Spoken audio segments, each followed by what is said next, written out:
Black pizza. एक गांव में धनंजय और धनलक्ष्मी नाम के पति पत्नी रहते थे। धनंजय उस गांव में मिठाई की दुकान चलाता था। धनलक्ष्मी टीवी सीरियल्स बहुत देखती थी।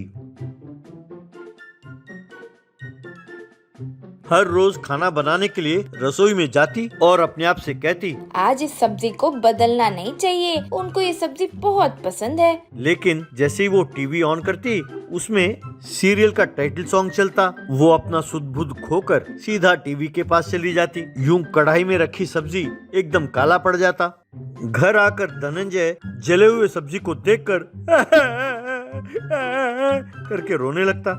एक दिन धनंजय एक बहुत बड़े मछली को घर ले आया और अपने पत्नी से, धनलक्ष्मी मेरी माँ, ये बहुत महंगी मछली है। बाजार में इसे देखा तो जी ललचाया और मैंने खरीद लिया। एक मेहरबानी करो, आज तुम टीवी ना देखो और इसे पकाओ और मुझे खिलाओ। मेहरबानी होगी मेरी माँ। तब धनलक्ष्मी, अजी रहने दो, आपको इतनी मिन्नती करने की कोई जरूरत नहीं है। क्या मैं नहीं जानती कि आपको मछली कितना पसंद है? और ऊपर से आप कह रहे हैं कि ये बहुत महंगी मछली है। आज मैं टीवी बिल्कुल ऑन नहीं करूंगी। दोपहर को जब आप घर लौटोगे तो आपका स्वागत एकदम जायकेदार खुशबूदार मछली करेगी। आप निश्चिंत होकर दुकान पर जाइए। ये सुनकर धनंजय बहुत खुश हुआ। उस दिन दोपहर को धनंजय घर लौटा। उसने टेबल के ऊपर एकदम जले हुए मछली को देखा। उसका दिल बैठ गया। धनंजय धनलक्ष्मी से, ये क्या कर दिया? माफ कीजिए, मैंने तो टीवी ऑन भी नहीं किया था और खाना बनाने लगी। तभी पड़ोसन आई और कहने लगी, आज चुड़ैल चाची नाम का एक नया सीरियल शुरू हो रहा है, आओ ना दीदी बस एक सीन देखते हैं, कहकर बुलाने लगी। मैं नहीं जानती थी कि सारा एपिसोड एक ही सीन का होगा, इसीलिए fish curry, fish double roast बन गया। मुझे माफ कर दो ना। धनंजय भाई, तुम्हें माफ करने की बात तो छोड़ो, तुमसे शादी करने के जुर्म में अपने आप को सजा सुनाना होगा।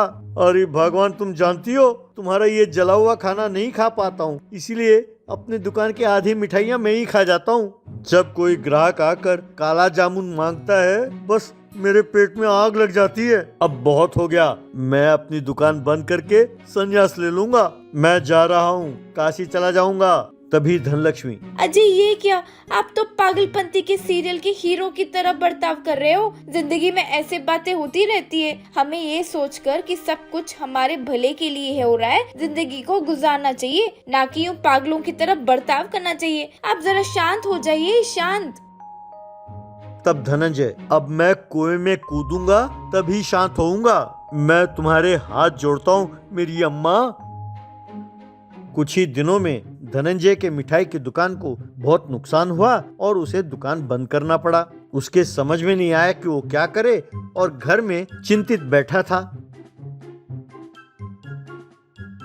लेकिन धनलक्ष्मी बिल्कुल परवाह ना करते हुए टीवी सीरियल्स देख रही थी। एक दिन धनलक्ष्मी धनंजय से, अजी सुनते हो, आज मैंने टीवी में American cooking programme MasterChef देखा। मैं जान गई हूँ कि स्पेशल मैक्रोनी पिज्जा कैसे बनाते हैं। आजकल आप परेशान रहते हैं ना, आप में जोश भरने के लिए मैं वो पिज्जा बनाकर खिलाना चाहती हूँ। आप क्या कहते हो?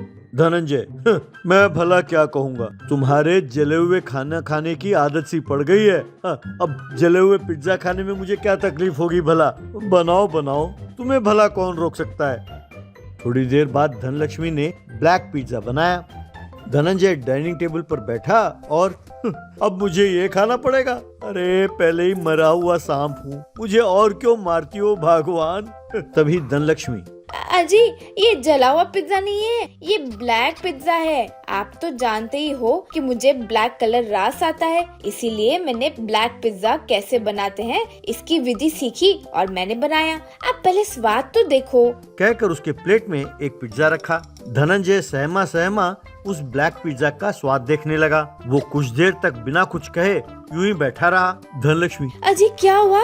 सुनो जी, सुनो जी, कहकर उसके पीठ ठोकने लगी। धनंजय एकदम से खड़े होकर, कमाल हो गया, बढ़िया है। अरे वाह, ऐसा पिज्जा तो मैंने जिंदगी में कभी खाया ही नहीं। ये देखने में काला है एकदम कोयले की तरह, लेकिन स्वाद इसका कमाल का है, मुंह में डालते ही पिघल जाता है। अब मैं इस ब्लैक पिज्जे का धंधा शुरू करूंगा। अरे भगवान सुनो, इसका रेसिपी तो कोई नहीं जानता ना? धनलक्ष्मी, इस अमेरिकन खाने का प्रोग्राम मेरे अलावा और कोई नहीं देखता इस जिले में, आप चिंता ना करो।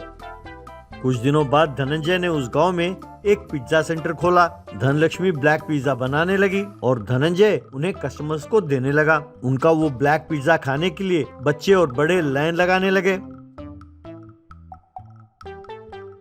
बहुत जल्द उस परिवार ने खूब पैसे कमाए और बढ़िया सा घर बनवा लिया। एक दिन धनंजय धनलक्ष्मी से, अरे भगवान तुमने सच कहा था, जो भी होता है अपने भलाई के लिए ही होता है। अगर ये सोचकर चलें, जिंदगी में सब कुछ अच्छा ही होता है। आज ये ब्लैक पिज्जा अपनी जिंदगी में आया, इसका कारण है कि तुम रोज सब्जी जलाकर बनाती थी एकदम काला। मैं तुम्हें और तुम्हारे टीवी सीरियल्स को एक बहुत बड़ा धन्यवाद कहता हूँ। ये सुनकर धनलक्ष्मी बहुत खुश हुई।